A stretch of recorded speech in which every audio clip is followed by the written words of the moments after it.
નમસ્કાર મિત્રો, ગુજરાત ન્યૂઝ નેટવર્કમાં આપ સૌનું સ્વાગત છે। આજે અમે આવી ગયા છે બિલખા તળાવ, જે ખેડબ્રહ્મા વિસ્તારમાં આવેલું છે। આ તળાવ 2016માં આનું કામ ચાલુ થયું હતું અને 2017માં અશ્વિન કોટવાલ જે ધારાસભ્ય છે એના હસ્તે આનું ઉદ્ઘાટન કરવામાં આવ્યું હતું। આ તળાવ ટોટલ 1,10,93,000ના ખર્ચે આનું નવનિર્માણ થયું હતું।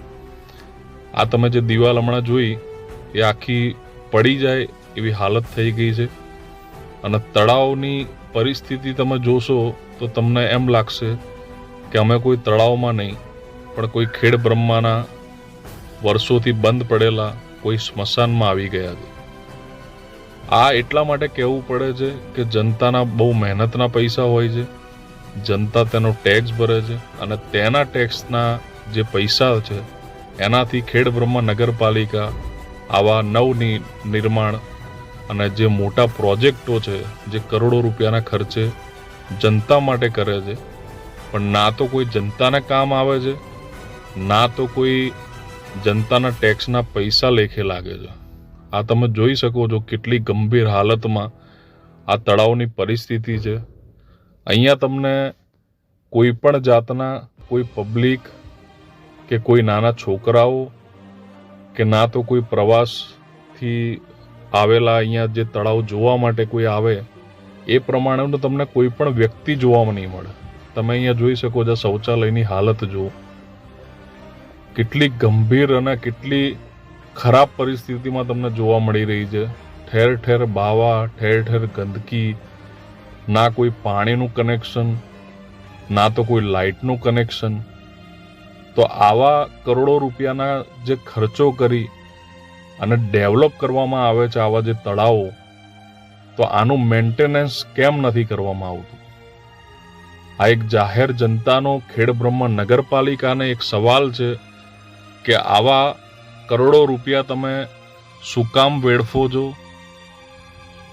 હમણાં થોડા સમય પહેલા જ્યારે તળાવ બન્યું એના પછી 1,10,00,000 રૂપિયા તો જે નાખ્યા હતા એના પછી 70 થી 80 લાખ રૂપિયાના ખર્ચે અંદાજિત આને રીડેવલપમેન્ટ કરવા માટે બજેટ પાસ થયું।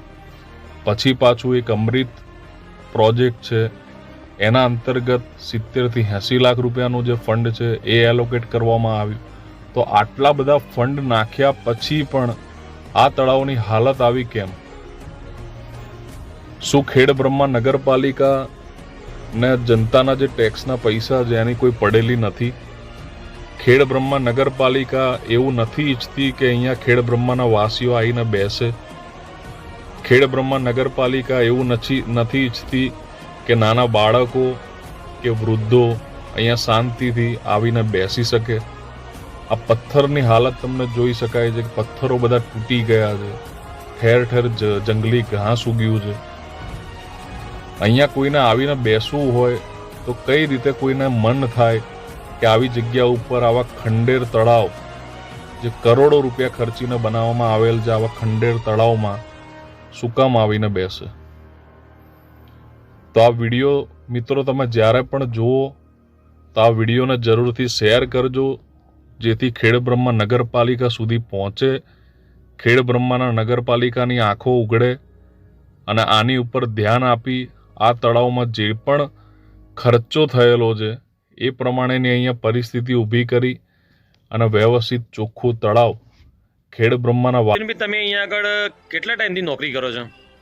લગભગ 3 વર્ષથી।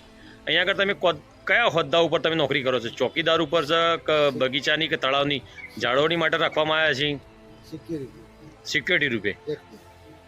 તમારે નોકરીનો સમય કેટલા વાગ્યાનો છે? 8 વાગ્યાથી 8 વાગ્યા સુધી। અને તમને ચૂકવવા પાત્ર પગાર કેટલો ચૂકવવામાં આવે છે? 8,000 રૂપિયા। અને તમને ડાયરેક્ટ રોકડા આપવામાં આવે છે કે તમારા ખાતામાં આપવામાં આવે છે? આ વિડીયોને બને એટલો શેર કરો મિત્રો, અમારી ચેનલને સબસ્ક્રાઇબ કરો, જેથી આવા જનજાગૃતિના વિડીયો લઈ અવારનવાર તમારી સમક્ષ આવતા રહીએ।